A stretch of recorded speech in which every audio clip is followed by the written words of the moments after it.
en Radio Blog. Cuando yo me siento a escribir, trato de complacer a mi lector preferido, que soy yo. Yo escribo para mí. Yo escribo cosas que me gustaría haber leído, pero no las he leído porque no las he encontrado.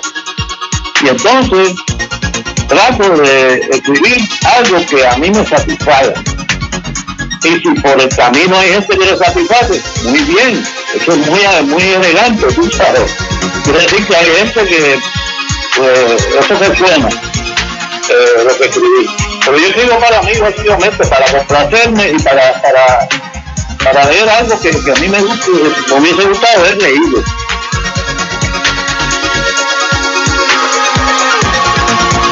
Velázquez escribe pensando en su lector preferido, él mismo.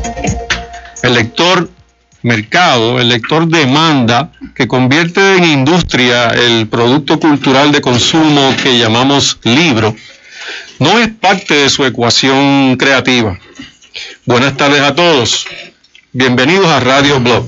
Les habla José Augusto Acevedo, asesor de comunicación pública y mercadeo y presidente de Red Publicitaria, la primera y única plataforma creativa que reúne a más de 500 profesionales independientes en todas las facetas del quehacer artístico, publicitario, literario y cinematográfico.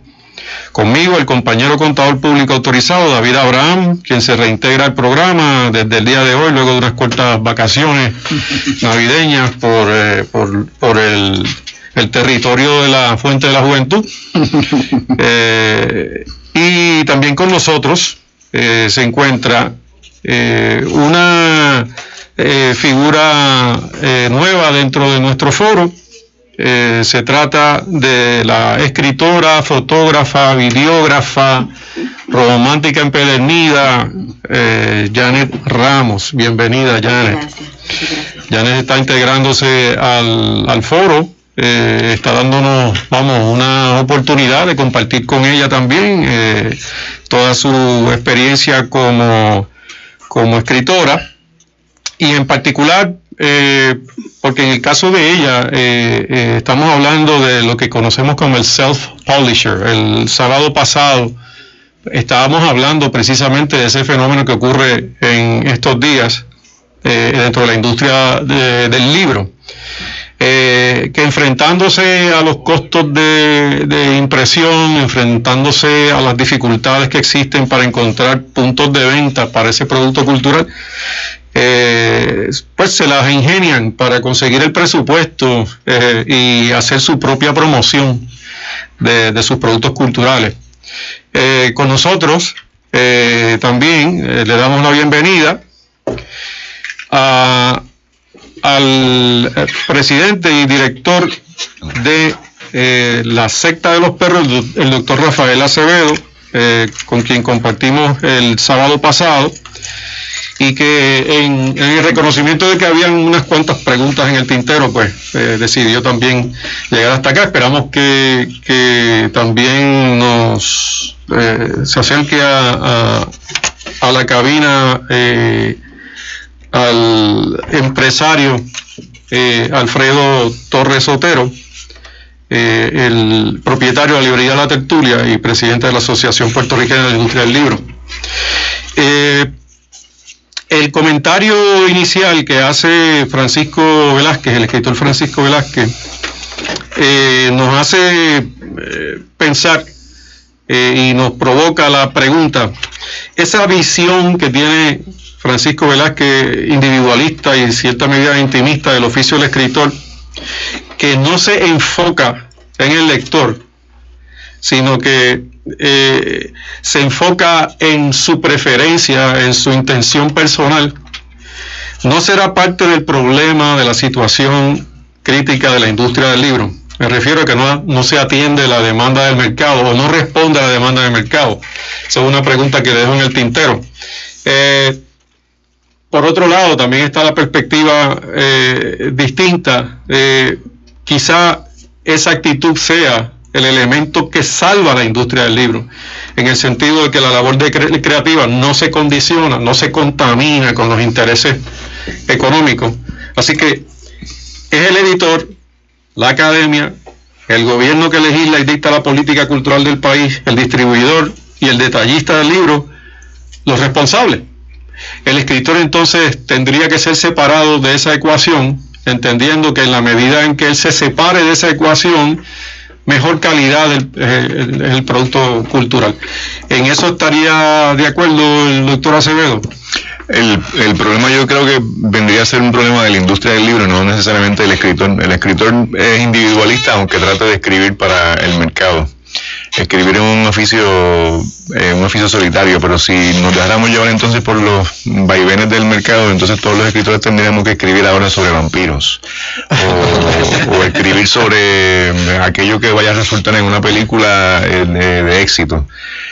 Y eso sí existe en el escritor. Vas a encontrar un montón de casos en los que eso sea perfectamente válido y sea utilizable para otro medio, digamos el cine, ¿no?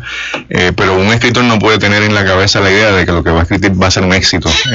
Tiene que ser un éxito para él, un éxito literario, un éxito que sea, el éxito personal, y es muy probable que ese éxito personal redunde, ¿no?, en un éxito, digamos, de venta, pero el que tiene que convertir eso en un éxito de venta no es el escritor. Es el editor, es el mercado, es el que vende los libros, es el que hace la publicidad, el que hace el paquete completo de publicidad. Yo creo que hay una cadena de trabajo muy grande y se le tira encima sobre los hombros al escritor la capacidad de hacer una obra que tenga gran éxito. No depende necesariamente del escritor, depende de muchos factores, y yo creo que ahí es que habría que trabajar, sobre todo en el caso del mercado nuestro, donde me parece que no hay una industria del libro. No puedo hablar de una industria del libro. Hay gente que se dedica a eso, pero no creo que exista una industria. Yo, por ejemplo, todavía estoy esperando desde que tengo uso de memoria que haya una campaña privada o del gobierno para la lectura. Algunos casos, como en la Universidad del Sagrado Corazón, ha habido algunas campañitas, ¿no? Bastante buenas. Sí, leí algo de un personaje que se llama Come Libro, algo así, que era para niños. Y había uno de no sé, pensamiento defectuoso. Sí, una campaña. Que era una campaña más, sí, bastante light, pero una campaña sobre lectura, sobre la necesidad de la lectura, o convertir el libro y la lectura en una industria y en una inversión en Puerto Rico. Eso yo no lo he visto. El gobierno sí presenta legislación. Ahora López de Arrara, me parece que es representante o senadora, yo la verdad es que no distingo todavía, presentó una propuesta de ley para crear una plaza del libro. ¿Qué es eso? Porque él mencionó mucho ese proyecto. ¿De qué se trata la plaza del libro? Por lo menos, una pena que Alfredo Torres no esté aquí, porque Alfredo participó de las vistas públicas y revisó el documento. Yo lo he leído y lo he hablado con él, pero no tengo la expertise que tiene él de que participó en unas vistas públicas. Lo que pasa es que la exposición de motivos me parece que es muy debatible, ¿no? Es casi convertir, y lo dice taxativamente, es casi convertir esta plaza del libro en algo similar a Borders. Sin embargo, el mismo documento, la misma propuesta de ley dice que el problema que tenían las librerías en Puerto Rico era precisamente Borders. Entonces, pues ahí hay un serio problema, es que tu exposición de motivos para crear esta plaza es porque le parece que va a ser Borders. La exposición de motivos, sí, de la legislatura menciona a Borders. Sí. Literalmente. Y no por eso también que, ¿verdad?, el problema que tenía Borders y las librerías, sea el internet, porque mucha gente se ha movido, ¿verdad?, a la lectura electrónica. Pero esos datos también podrían ser debatibles, porque los medios electrónicos no le hacen daño al libro. De hecho, es un complemento. Mucha gente reconoce y conoce escritores y libros a través de la internet, y los libros que no se consiguen en determinada geografía, pues tú los buscas por internet. O sea que eso yo creo que amplía el mercado del libro, no lo reduce, no lo constriñe, no lo convierte en un problema. Por el contrario, yo creo que eso es muy bueno. Pero esta plaza del libro supondría entonces en un espacio, en un solo espacio, editoriales y librerías. El problema es que si lo planteas como que eso resolvería algún problema, ahí tú no estás aumentando los puntos de venta. Ahí no estás dando facilidades de publicación. Ahí no hay una imprenta como hizo el el socialismo democrático del Estado Libre Asociado en sus inicios, que hizo un departamento de educación con una imprenta que en aquella época era de las mejores imprentas que había en el mundo, que hizo miles y miles y miles de libros. Obviamente eso era una prioridad en esa época, en este momento eso no es ninguna prioridad. Y a mí me parece que esa legislación es como una propuesta que se hace para que la gente de la cultura esté contenta con que están haciendo algo, pero a mí me parece que necesita mucha revisión. Hay una actitud de parte del gobierno que se ha sostenido en los últimos años, ¿no? Y es pensar que la cultura no es monetizable, que la cultura es para ellos una inversión de un intangible que no tiene consecuencia alguna en la economía nuestra, cosa que es totalmente falsa, ¿no? Si vemos el libro como un producto cultural y un producto de consumo como cualquiera otro, no tendríamos esta dificultad tan grande de poder impulsar proyectos como ese de la plaza, ¿no? Es un producto que puede hacer mucho dinero. Muchísimo dinero, y no solamente desde el punto de vista del producto final, es que en el proceso, en el ciclo de distribución, se genera mucha movimiento económico.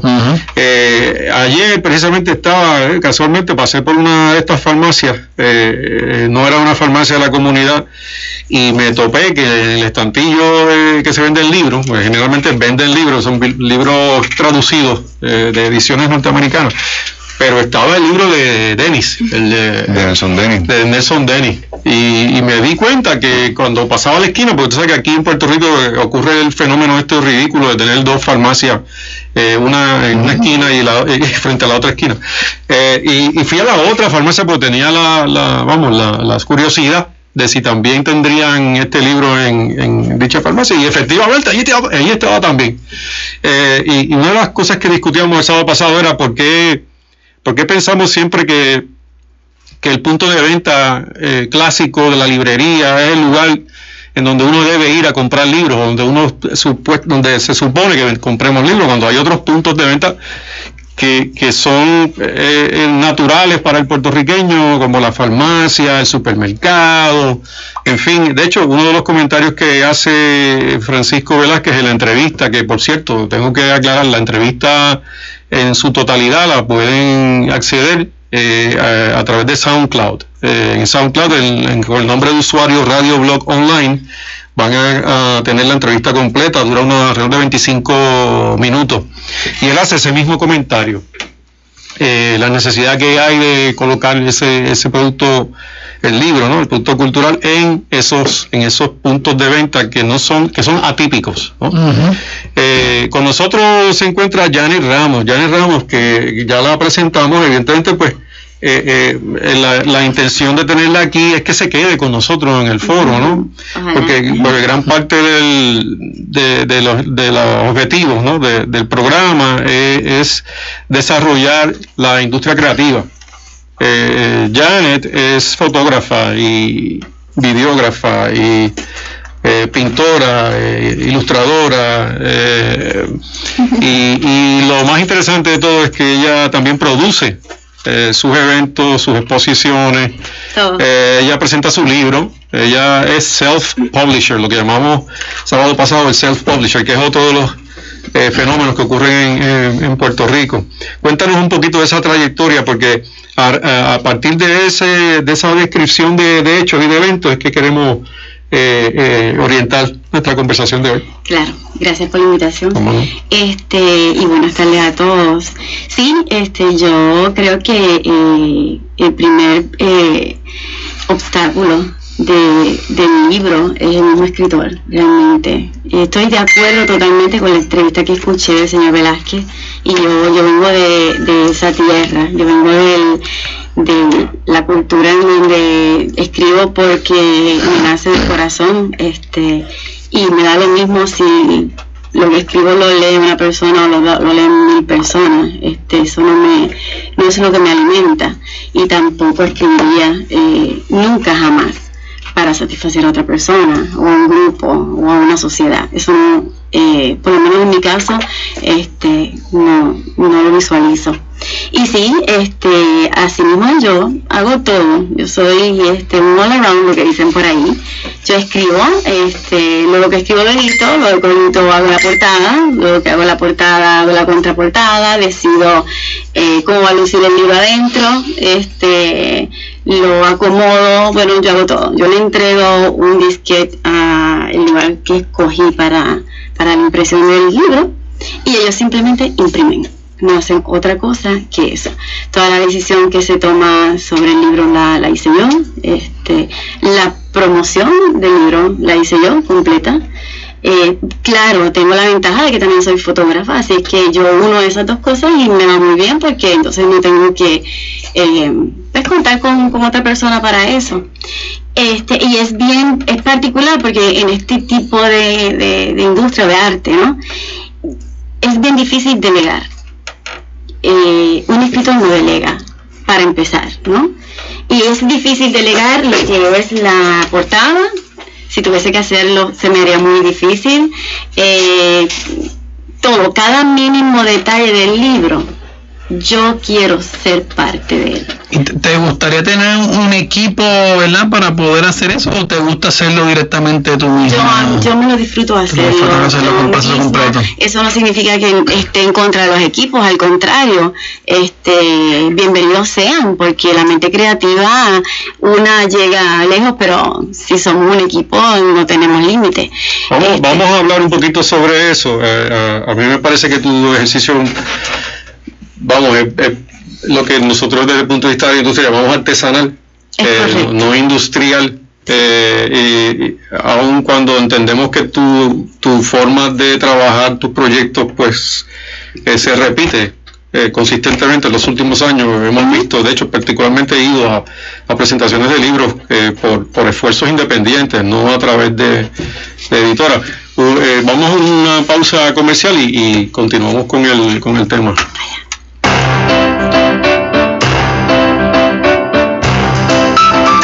Estás escuchando Radio Blog, sintonizando contigo.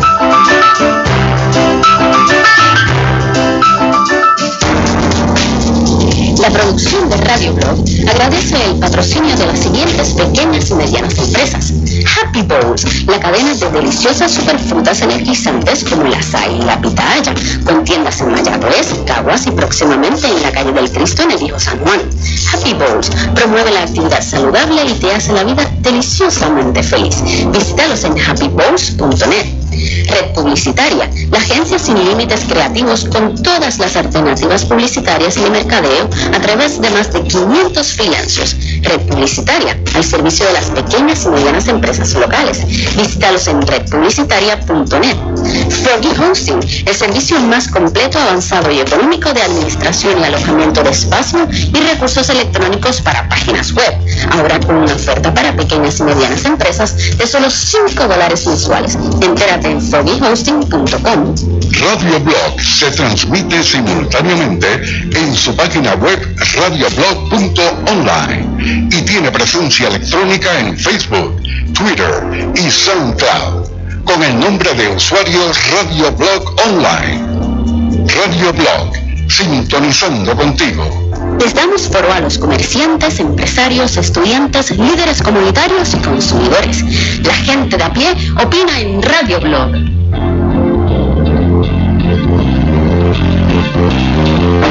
Para aquellos que aún no lo sepan, no se hayan enterado, Radio Blog se transmite en su página web radioblog.online. Debo repetirlo, radioblog.online.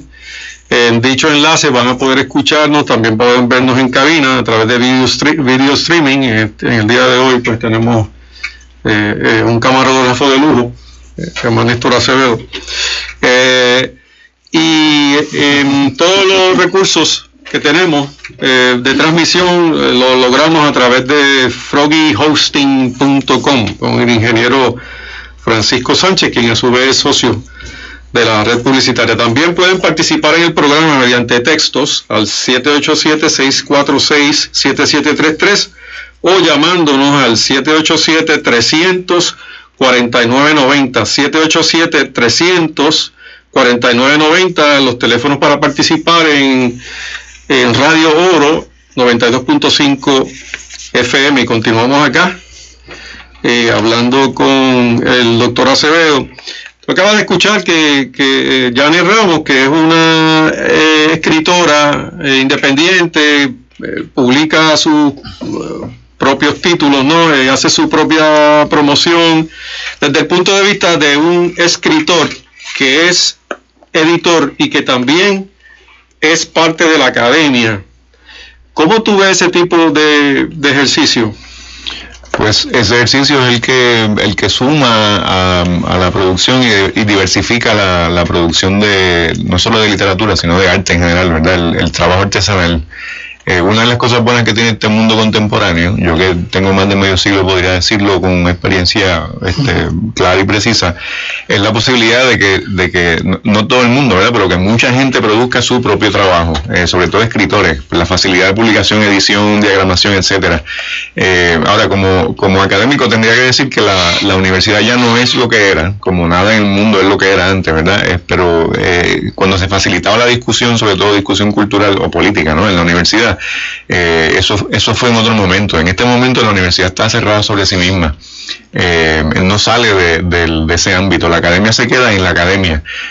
¿Cuáles son los ¿Qué labor cumple la academia en el desarrollo de Puerto Rico en este momento? Aparte de agricultura y artes mecánicas, probablemente en algunas cosas, y mínimamente la tecnología, es escasa la presencia de la universidad o la academia en el proceso de desarrollo, digamos, económico o político de Puerto Rico. ¿No crees que el propio gobierno es el que cierra las puertas?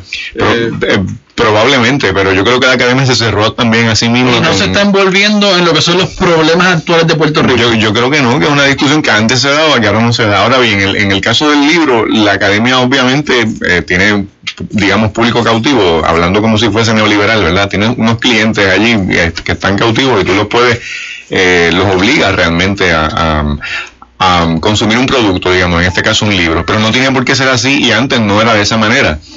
Había no solamente otros puntos de venta, sino había otros lugares de discusión, y no me refiero únicamente, aunque sí habría que incluirlo, ¿no?, a instituciones como el Ateneo, por mencionar a uno. Sí, pero en cada pueblo había una biblioteca municipal, había un círculo de lectores, había discusiones en café, etcétera. Eso ha ido desapareciendo y no tiene por qué ser así. Hablando de negocio, pues un magnífico negocio sería un café, ¿verdad? Un café donde haya discusión, donde se pueda hablar sobre estos temas, donde haya alcohol y café y libros, que no veo por qué hay una separación en este momento, ¿verdad? Yo creo que en ese sentido la academia, aunque yo trabajo en una universidad, la academia no debería ser el lugar en el que pensemos que de ahí va a surgir la salvación, digamos, de la industria del libro, por ejemplo. Yo creo que es muy importante porque estamos en un país pequeño y es el Departamento de Educación o la academia la que va digamos, a utilizar tu texto. Pero no tiene por qué ser así. Por otro lado, cuando trabajamos de manera artesanal, lo cual es loable porque amplía el número de productos y además hay diversificación, yo veo el problema ahí en la incapacidad que tendría una sola persona, a menos que es un genio, ¿verdad?, de presentar su texto a una masa enorme de personas, o decidir qué cosa es la que va a causar que ese texto se convierta en algo que la gente necesite mirar y leer. Eso está interesante. Precisamente ahí es donde yo me refería cuando decía que nosotros somos nuestros mismos obstáculos, ¿verdad? Porque pensamos en que, lo que dije, una persona lee mi libro y yo soy feliz. Eso es lo que piensa, eso es lo que piensa un escritor. O sea, uno no escribe pensando, ahora cuando el millón de personas compra el libro. No, tú vas caminando por la calle y alguien te dice, leí tu libro, y siguen dando, y eso es... Pero vamos a ser honestos y que no seamos políticamente correctos. Y en ambos casos, ¿no? Me contestas tú y luego obviamente me contesta el doctor Acevedo. No piensan en el lector. Cuando cuando ustedes trabajan un texto, no piensan en quien los está o quien posiblemente los lea, o no se sienten tentados, que es una pregunta que le hice también a Francisco Velázquez, no se sienten tentados por la necesidad de comunicar algo, de comunicarse a sí mismos, o que sean aceptados en el mercado, que sean... Es que hay dos cosas diferentes. Una necesidad de comunicación y otra cosa ser aceptado por el mercado. Son dos cosas diferentes. Una necesidad de comunicación la hay, por eso uno escribe, ¿verdad? Pero de ser reconocido en el mercado, esos son otros 20 pesos. Por eso decía lo de los vampiros. Porque yo puedo comunicarme, quizás como escritor yo digo, necesito escribir sobre vampiros. De hecho, una de las metáforas fundamentales de la literatura puertorriqueña es el muerto vivo desde Alejandro Tapia, ¿verdad? Con Póstumo el Transmigrado. Este tipo que se sale de la tumba porque la novia se fue a bailar el día que él murió, y el tipo dijo, no, yo voy para allá. Bueno, ahí tú tienes el zombie, ahí tú tienes ya el zombie en la literatura puertorriqueña. Bueno, a lo mejor yo tengo la necesidad de hacer eso, necesito comunicarlo y lo hago, pero no es por una cuestión de mercado. Ahí coincidiría el mercado con mi decisión de expresión. Sí, que es básicamente la musa. Sí, esto es lo que me llega, esto es lo que yo voy a hacer. Pero mira lo interesante que dice Pancho Velázquez. Dice, yo le escribo a mi mejor lector, que soy yo mismo. Soy yo, claro. Hay un lector ideal. Interesantísimo el comentario, me dejas de ser libre si escribes pensando en otro. Ya se pierde el 90%. El problema con esto, y yo te entiendo y entiendo perfectamente el discurso, el problema con esto es cuando tú enfrentas un producto cultural como un libro, y estamos hablando en este caso particular un libro dedicado a la literatura, un libro de ese punto, de ese contexto, ¿no? Porque hay otros libros que son técnicos, bla, bla, bla. Claro. ¿Cómo tú puedes interesarte? Y estoy hablando de ciertos sectores dentro de ese ciclo, ¿no?, de distribución, interesante por un producto que tú entiendes que no encuentra un lector masivo que me permita a mí no solamente confiar en la inversión que voy a hacer en el libro, sino recuperarlo y ganarle a ese producto, ¿no? O sea, no ven esto el problema de que el producto mirándolo con una mentalidad de negociar. Claro, pero acuérdense que ustedes están sentados en un programa. El problema no sería de ella como escritora, el problema es precisamente que no hay una industria del libro que permita que eso que posibilite eso. Porque el problema no es de ella como escritora, ella no tiene que estar pensando, entonces, ¿cómo yo hago para que este producto se convierta en un éxito? Ahí está el paquete de publicidad. Entonces el editor también tendría que tener un criterio comercial. Sí. Y cuando evalúa el texto no lo evaluará necesariamente o exclusivamente en el contexto de la academia, sino en el contexto de mercado. Claro. Entonces, ¿y por qué el mercado no busca algo que sea diferente? ¿Y qué podemos hacer para llegarle? Vuelvo a lo de los vampiros porque sí. ¿Y por qué en vez de vampiros no publicitamos esta otra cosa que también le podría interesar a un lector? En el caso de Pancho Velázquez, por ejemplo, que coincide una cosa que es mercado y su obra detectivesca, por ejemplo. Eso es filete, eso es un buen producto para mercadearlo. Y además de eso, Francisco Velázquez, a mi criterio, ahora digo hablando como académico, en mi criterio es el mejor escritor de novelas policíacas que hay en Latinoamérica. Y por eso suena la gran cosa, léalo. Usted lo lee y después me dice si no es verdad. Y después debatimos si usted me dice que no es así. Pero el asunto es... Y lo comparas a escritores como un Alejo Carpentier. Es que es diferente porque Alejo Carpentier no escribe novela policíaca, menos el acoso, pero el acoso es mucho más complejo y literario y no es el interés de Carpentier haber escrito una novela policíaca. Pero escribe novelas policíacas, compararlo con Leonardo Padura, por ejemplo, que es un escritor cubano de éxito, con todo el respeto, ¿verdad? Y salvando las distancias de apoyo editorial, que no es lo mismo ni se escribe igual, porque Pancho Velázquez no tiene escritor fantasma. No tiene un editor que le reescriba cosas, él escribe solito, ¿verdad? ¿Por qué? Porque es un trabajo hecho en un país que no hay una industria del libro, que no hay un corrector, etcétera, etcétera. Los hay, ¿no? Pero no es como una industria. ¿Por qué Pancho Velázquez no vende 100,000 ejemplares? Bueno, porque no existe el aparato publicitario, que no existen los programas de televisión, no existen los programas de radio, a excepción, ¿verdad?, de algunos como este, donde la gente discute el asunto. Pero yo te aseguro, porque es la experiencia que he tenido, de gente que ni ha leído nunca nada, o que leen literatura juvenil a los 18 años, a los 19, 21 años, y yo les presento Los Vapores de Sor Emilia o La Marea de los Muertos de Francisco Velázquez y se convierten en fans. Pues entonces, si hubiese una industria del libro, pues entonces Francisco Velázquez sería el escritor más famoso de Puerto Rico. ¿Qué nos ayudaría? ¿Qué necesitamos, verdad, para que para que se cree la industria, ¿verdad? O ayuda, o sea, ¿qué es lo que hace falta ahora mismo para poder hacer lo que sería lo ideal? Que sería crear la industria. Eso habría que hablarlo con un empresario. Pues mira, yo no soy empresario. Eso es interesante, pero fíjate que aquí hay un problema fundamental y es la falta de información. Sí. Aquí no existe un estudio que riguroso, ¿no? Exhaustivo, que por ejemplo primero ataque el resultado en ventas, por ejemplo, de las librerías que aparecen registradas en el Departamento de Estado. Que básicamente no hay información. No existe la información. No se ha hecho el esfuerzo. Estuve buscando mucho y no encontré nada, de verdad que se me hizo bien difícil. Sí. Y lo que encontré fue ciertas estadísticas que hace el gobierno sobre quién lee y quién no lee, pero de la industria no encontré nada. No existe la información con relación a las preferencias del lector, que eso es fundamental. Antes de comenzar a siquiera trazar una teoría de cómo trabajar la industria, no existe esa información de preferencia.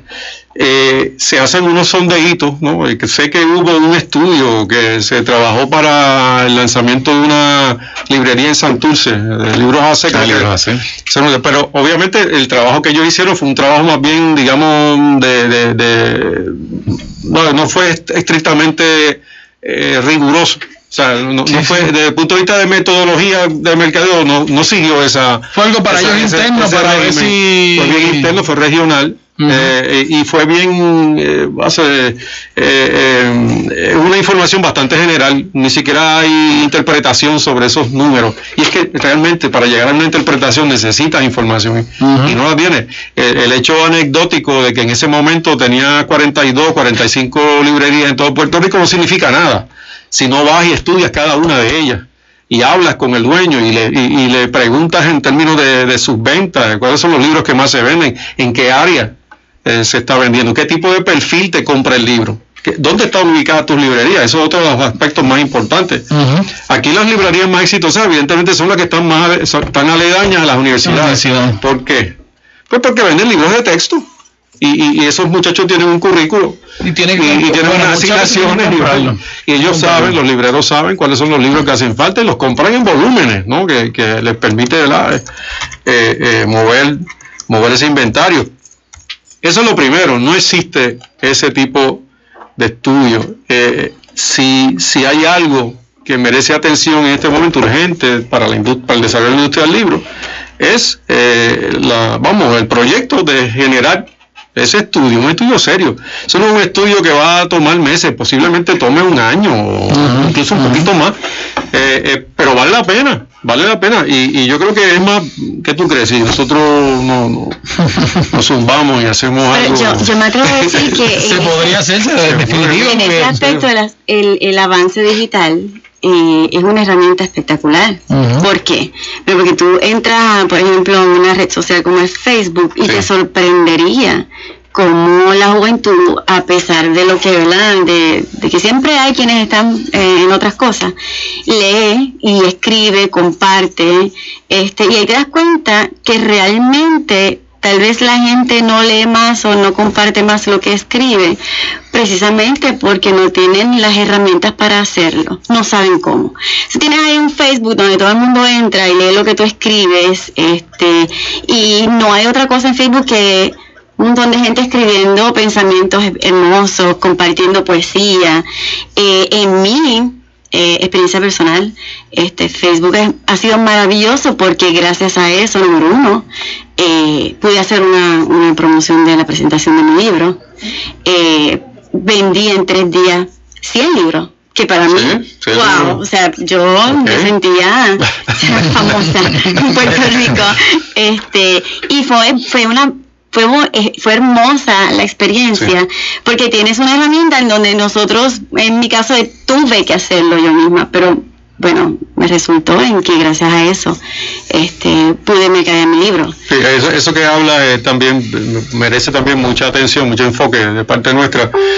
Yo pensaba al principio, cuando hablabas de los medios electrónicos, te referías a la forma que podríamos utilizar el medio electrónico para los fines del estudio. Pues sí, se puede aplicar de diferentes maneras y muy efectivas, ¿no? Ahí hay tendencias también que se pueden ver, que es otra pregunta que podría hacerse el que está investigando, es ¿qué pide la gente leer? Porque usualmente los libreros sí saben, ¿no? Lo que van a la librería, ¿no? Y les preguntan, pero un estudio pormenorizado de eso no existe. Y no solo eso, incluso la intención de compra se puede generar a través de medios electrónicos, porque posiblemente no tiene el libro, pero te dice cuál es su preferencia. Sí. Y ya tú sabes, cuando vas a planificar tu proyecto literario como editor, pues sabes que hay unas tendencias, que hay unas intenciones de compra, etcétera. Entonces ya tú sabes qué es lo que el mercado quiere.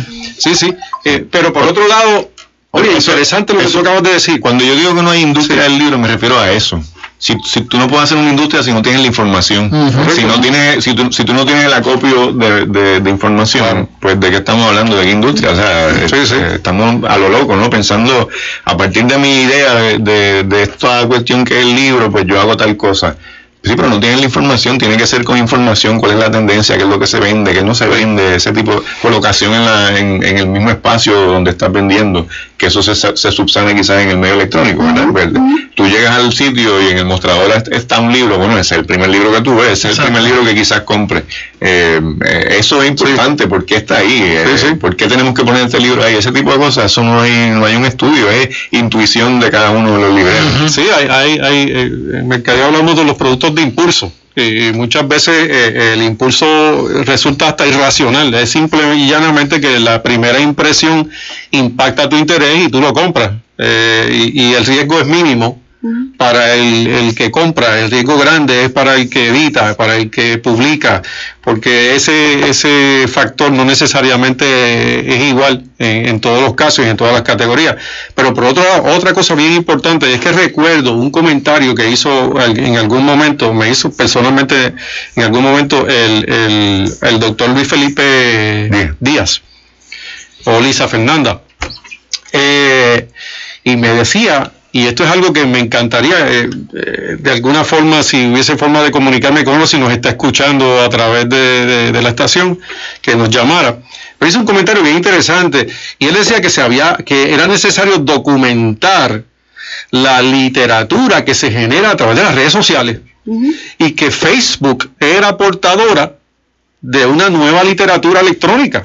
Dice que él se maravillaba en ocasiones cuando leía una serie de comentarios, expresiones, ensayos, etcétera, que se dan en las redes sociales, y le parecía que merecía estudio también. De hecho, es un tema interesantísimo para hacer una tesis. Le sugeriría a uno de mis hijos, ¿no?, que se disfruta, escribe muchísimo también.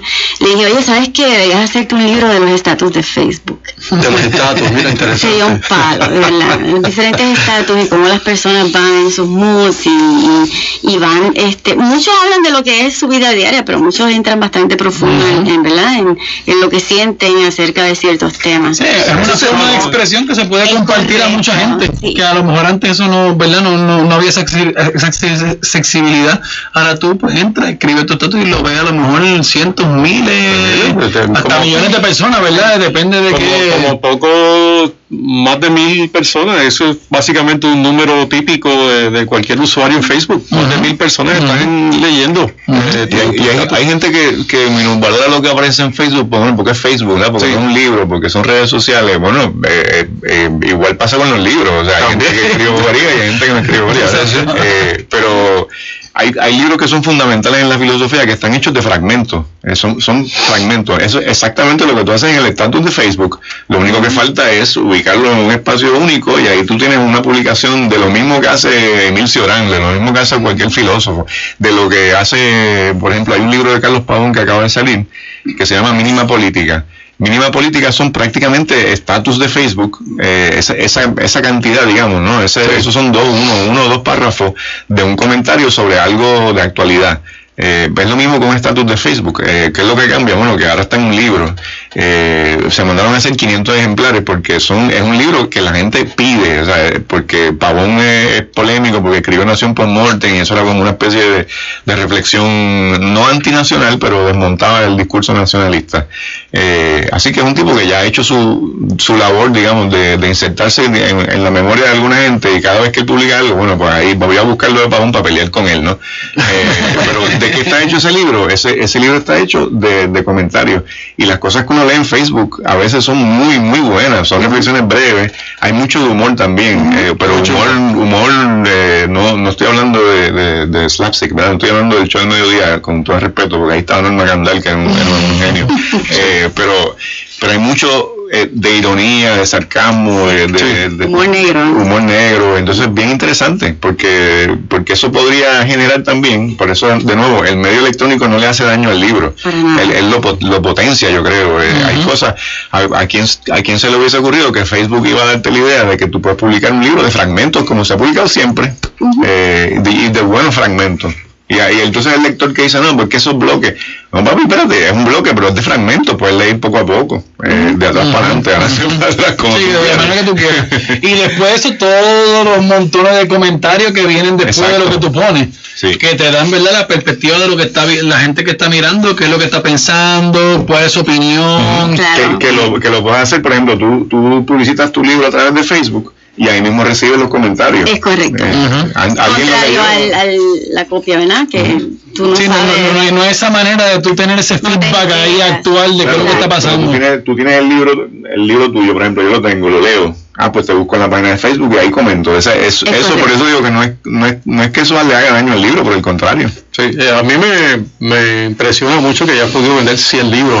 100 libros. Yo hice la presentación y la única manera de promoción fue esa red social, porque yo realmente más allá de Facebook no sé mucho, aunque no lo crean. Y lo mejor que generalmente gratuita. Así que yo bombardeé mi Facebook con Aurora, que es el título de mi libro, el nombre que lleva mi libro. Y la gente se enamoró tanto de Aurora que fueron a la presentación, no solo compraban un libro, compraban 2, 3. Las mujeres que estaban allí compraron 2, 3 libros. Al otro día recibí un montón de comentarios en Facebook para comprar libros. Puse en un sobre y le puse un sello a libros que envié a Estados Unidos, porque fulana, amiga de sutana, se enteró por Facebook.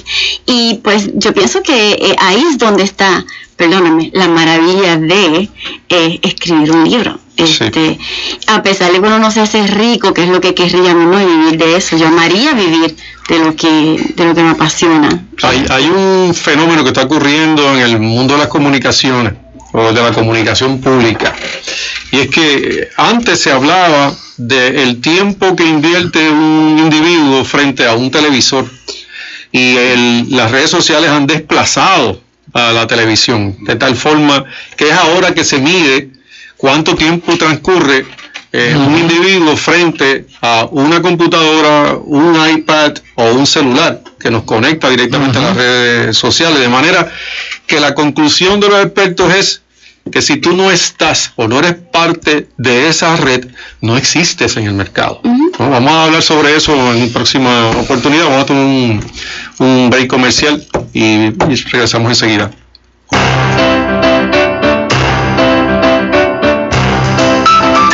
Estás escuchando Radio Blog, sintonizando contigo.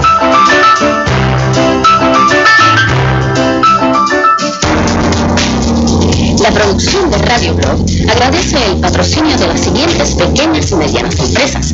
Happy Bowls, la cadena de deliciosas superfrutas energizantes como la açaí y la pitaya, con tiendas en Mayagüez, Caguas y próximamente en la calle del Cristo en el Viejo San Juan.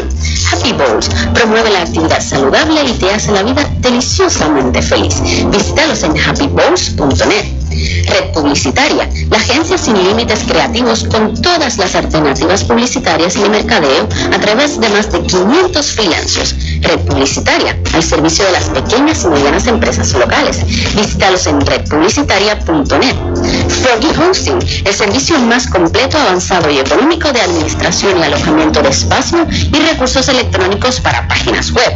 ahora con una oferta para pequeñas y medianas empresas de solo $5 mensuales. Entérate en foggyhosting.com. Radio Blog se transmite simultáneamente en su página web radioblog.online y tiene presencia electrónica en Facebook, Twitter y SoundCloud con el nombre de usuario Radio Blog Online. Radio Blog, sintonizando contigo. Les damos foro a los comerciantes, empresarios, estudiantes, líderes comunitarios y consumidores. La gente de a pie opina en Radio Blog. La necesidad de actualizarnos. O sea, que es otro aspecto.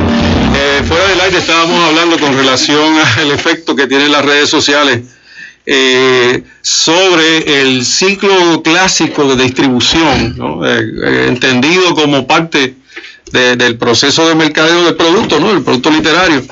Y la preocupación es si esos medios electrónicos inciden sobre ese ciclo y destruye las posibilidades de movimiento económico para unos sectores particulares. Aquí estamos hablando que son varios los sectores que se afectan, ¿no?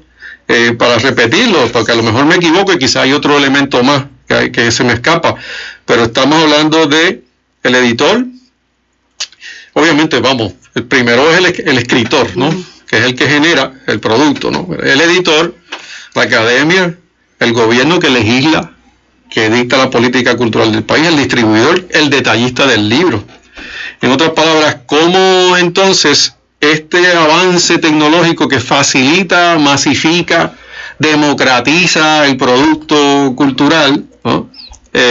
Afecta a ese ciclo tradicional de distribución? Bueno, yo lo podría afectar positivamente. El editor recibe texto a través de los medios electrónicos mismos, ¿no? El correo electrónico, digamos, y recibe, qué sé yo, 10, 15 libros.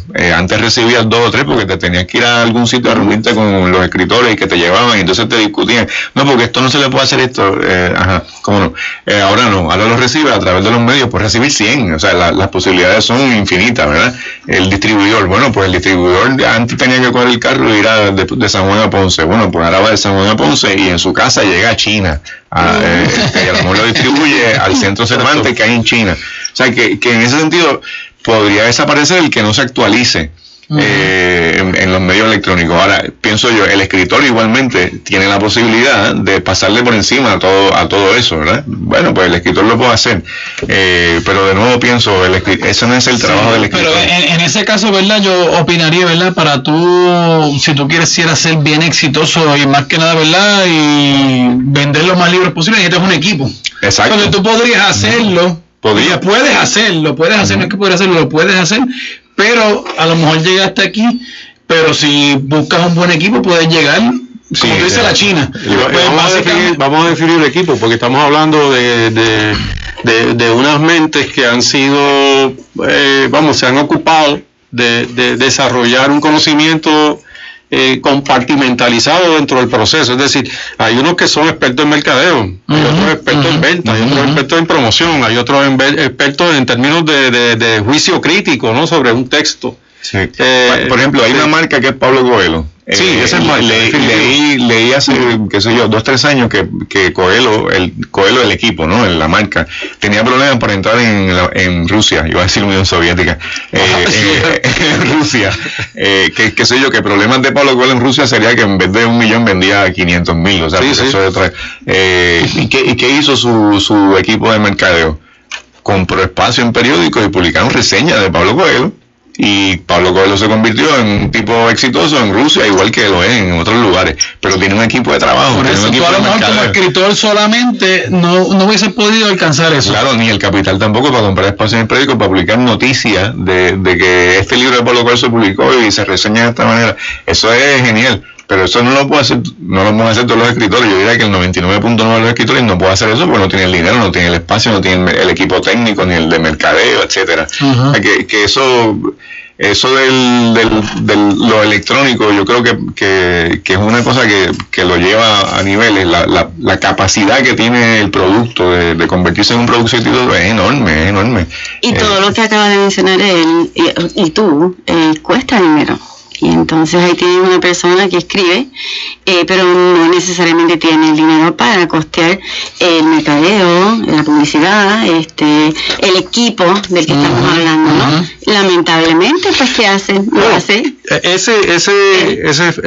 Esa variable del costo en términos de redes sociales es mínimo. Yo diría que detrás de ese costo, porque es un costo nominal, a veces estamos hablando de $10 y cubres una semana, o $20 si quieres ser agresivo. Claro.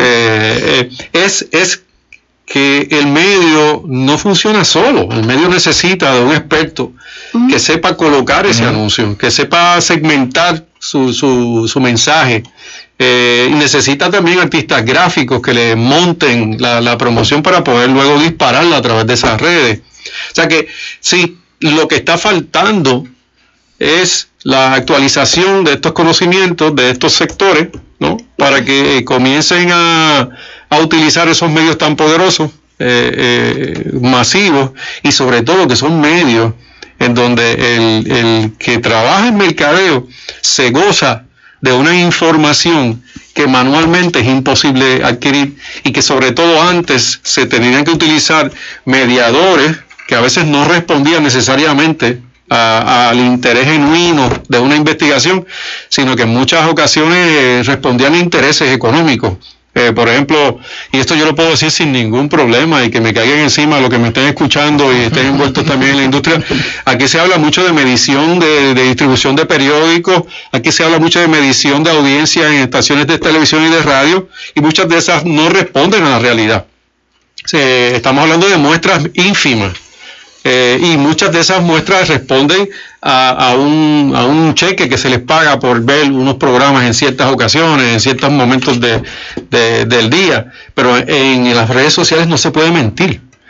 En las redes sociales sabemos exactamente quién hizo el enlace, a qué hora, desde qué región, conocemos su perfil. ¿Quién te vio? ¿Qué edades eran? Si era incluso lo que dijo, o sea, sí, le pongo una frase y aparece el discurso completo. Hay que tener mucho cuidado. Cuando editaste. En el caso de Facebook, te dice hasta el día que naciste. O sea, y todo eso es un gran diario electrónico. Es impresionante lo que podemos conseguir a través de redes sociales. Así que tenemos que estar de acuerdo.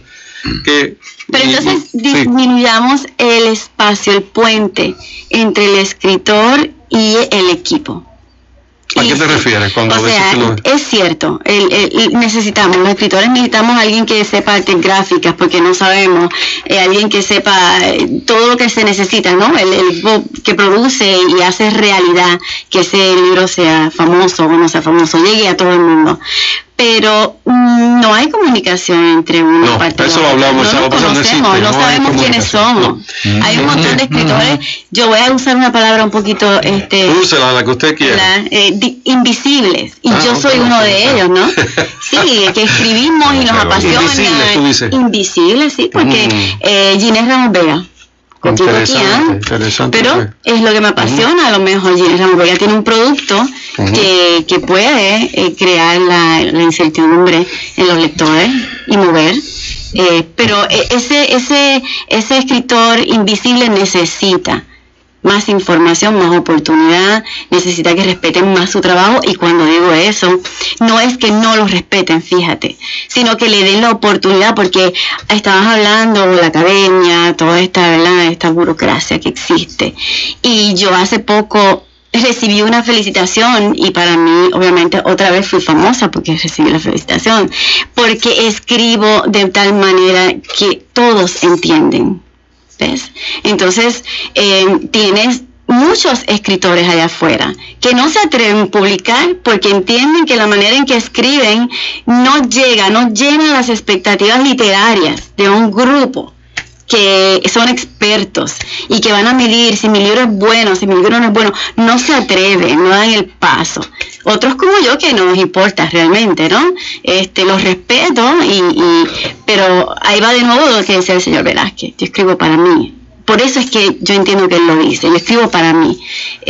Y mi peor crítica soy yo misma. O sea, yo no pongo nada en un papel, nada, no te voy a dar a ti a leer nada que antes yo no haya dicho. O sea, yo quiero que eso lleve mi nombre. Está bien que otra persona lo lea porque lleva mi nombre. Así es que yo creo que es un poquito más complejo, tal vez en el aspecto de que cómo llegamos entonces, cómo hacemos que estas personas se conozcan y que uno confíe en el otro y que se rompan los esquemas estos literarios y pensemos que tenemos que escribir difícil de leer para que sea bueno. Yo creo que el asunto está relacionado más bien con la industria. Que la industria es la industria, pienso yo, la que tiene que acercarse a los escritores. Es lo mismo que yo escucho y es una cosa que me causa a veces ganas de buscar una K-47. Cada vez que yo escucho a alguien, sobre todo relacionado con el cine, diciendo que en Puerto Rico no hay historias que contar. Eso es increíble. Eso son cosas que a mí, que mejor me voy corriendo y me compro una cerveza y así porque es una cosa absurda. Pero mira, que quizás no nos da, y hay una cosa que me tengo que sacar del sistema. En Puerto Rico hay una gran editorial que es la editorial de la Universidad de Puerto Rico. El problema con esa editorial, porque estamos hablando del gobierno y cómo el gobierno entonces posibilita la publicación de libros, es precisamente que tiene un vínculo con el gobierno, porque la Universidad de Puerto Rico no es autónoma, depende de los cambios de administración. En Puerto Rico, la editorial de la Universidad de Puerto Rico ha hecho libros que les ha costado más de $250,000 producir. Libros que no se venden, libros sobre restaurantes que cuando sale el libro no hay restaurante ya hecho, o sea, quebraron. Sí, quebraron. Libros en el que el director de la editorial de la Universidad de Puerto Rico viajaba a China a supervisar la publicación del libro, a China. Por favor, que tienen, qué sé yo, 2000 años de historia de publicaciones. Iban a Italia a supervisar la impresión de un libro. Ese tipo de cosas, que gastar casi más de $250,000 en un libro, en la publicación de un libro, es un gasto de dinero impensable. Es una cosa como que yo creo que ni en los países ricos del mundo, yo creo que ni Alemania, ni Merkel ha hecho un libro que le cuesta $50,000. Pues ese tipo de cosas yo creo que le ha hecho mucho daño a la industria del libro en Puerto Rico. ¿Cómo tú compites con una editorial que gasta $250,000 en un libro? ¿Tú sabes? ¿Cómo tú compites? ¿Y dónde está tu equipo de mercadeo, tu equipo de distribución, de publicación? O sea, es un libro que tú no miras y dices, esto es lo mejor. Y habría que conocer de cómo justifican una inversión tan poderosa en un libro sobre restaurantes, ¿no? Que no tiene ninguna pertinencia, pero ahí tú tienes un vínculo con el gobierno que en vez de posibilitar la industria, lo que hace es que la destruye. Hay muchos factores, pero yo creo que no sé, te estoy hablando mucho, pero yo creo que la industria, los que trabajan en mercadeo, los que trabajan en publicidad, deberían acercarse a este producto que se llama libro, para entonces generar esa, no sé, eso que estamos esperando todos, ¿no? De convertir el libro en un producto vendible, porque lo es, o sea, hasta para ocio. Deberían haber más sitios de coloquio como tal de la industria donde la gente se junte y se creen estas ideas, tanto escritor como y que no deben ser y que no tienen por qué ser la universidad. Y se junten, ¿no? Afuera, ¿verdad? Y se conozcan y se generen estos negocios de verdad y oportunidades. Quizá podemos comenzar con invitar a Alfredo, ¿verdad? Torres, como presidente de la Asociación Puertorriqueña de la Industria del Libro, para iniciar esfuerzos, ¿no? Para convocar a todos los sectores y comenzar el diálogo. Quizá a través de esa convocatoria logremos, ¿verdad? El propósito de darle una dirección específica, definida, ¿no? A la estrategia, ¿no? Para desarrollar la industria del libro.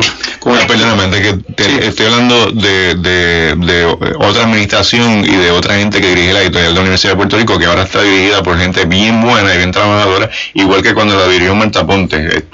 Y yo lo digo porque no tengo ningún problema. Yo estoy hablando cuando lo dirigió Ángel Collado Schwartz, y yo menciono los nombres porque no tengo ningún problema con eso, porque esto es un país libre y democrático. Tiene tiempo igual en el programa programa a la persona que entienda que se siente mal aludida, ¿no? Sí, exacto. Se puede tomar el micrófono acá porque para eso estamos, ¿no? Con esto nos despedimos. Lamentablemente el tema cierra en el día de hoy, que no quiere decir que no lo retomemos en los próximos meses, sobre todo si se logra esta convocatoria. Nos despedimos entonces hasta el sábado próximo, que vamos a comenzar a hablar sobre la industria de la moda. Muy buenas noches. Radio Blog, comunicando esperanza.